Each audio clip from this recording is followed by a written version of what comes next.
చక్కని మాటలు మనం చదువుకుని ఆయన వాక్యాన్ని విన్నాం. పరిశుద్ధ గ్రంథంలో నుండి ప్రభువైన యేసుక్రీస్తు వారు ఆయన మంచి మాట మనతో మాట్లాడుతున్నాడు. చాలామంది జాగ్రత్తగా వినండి. కీర్తనల గ్రంథము 146 అధ్యాయము 2వ వచనం.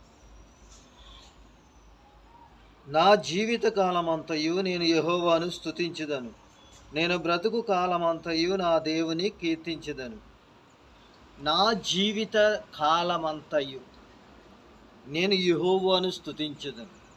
నా జీవిత కాలం అంటే నీవు భూమి మీద ఉన్నంత కాలము దేవుణ్ణి నీవు నమ్మి సిద్ధపడి యేసయ్యని నీవు స్తుతించడమే, యేసయ్యని నీవు ఘనపరచడమే, యేసయ్యని నీవు ఆరాధించడమే, యేసయ్యని నీవు మహిమపరచడమే, యేసయ్యతో నీవు సహవాసము కలిగి ఉండడమే. ఆయన మంచి మాట నీతో మాట్లాడుతున్నప్పుడు నీవు ఆలకించి, మీరందరూ కూడా దేవుని మాటలు వింటున్నారు కాబట్టి నా జీవిత కాలమంతయు నేను యెహోవాను స్తుతించెదను, నేను బ్రతుకు కాలమంతయు నా దేవుని కీర్తించెదను. మనము జీవితకాలం అంటే నీవు జీవించు నీ సంవత్సరములు, నువ్వు భూమి మీద ఉన్నంతకాలం నీవు జీవించే కాలం అంతా కూడా, బ్రతుకు దినములన్నీ కూడా ప్రభువైన యేసుక్రీస్తు వారిని నువ్వు స్తుతించడము, మహిమపరచడము నీవు మర్చిపోకూడదు. ఆయన్ని ఘనపరచాలి, ఆయనను నువ్వు ఆరాధించేవాడుగా ఉండాలి.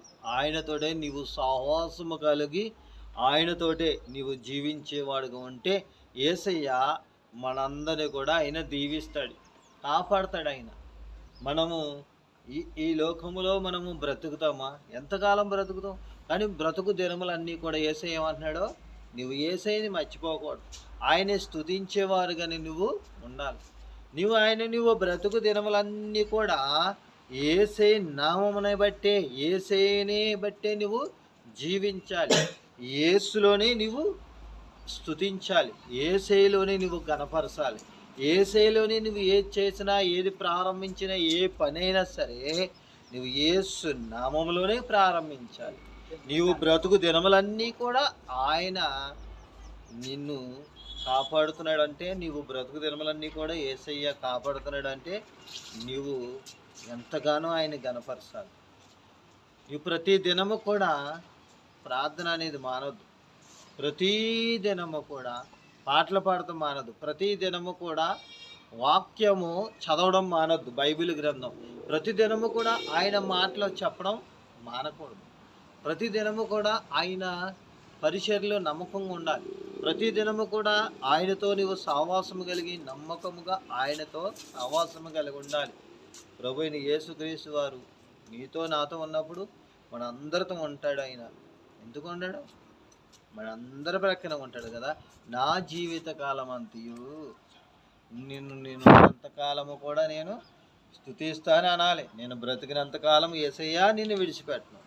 నీవే నా పట్ల ఎన్నో మేలు చేసావు, ఉపకారాలు చేసావు, ఆశ్చర్యకారాలు, అద్భుతాలు చేసావు కాబట్టి నా జీవిత కాలం అంతయు నేను యెహోవాను స్తుతించదని అన్నాను.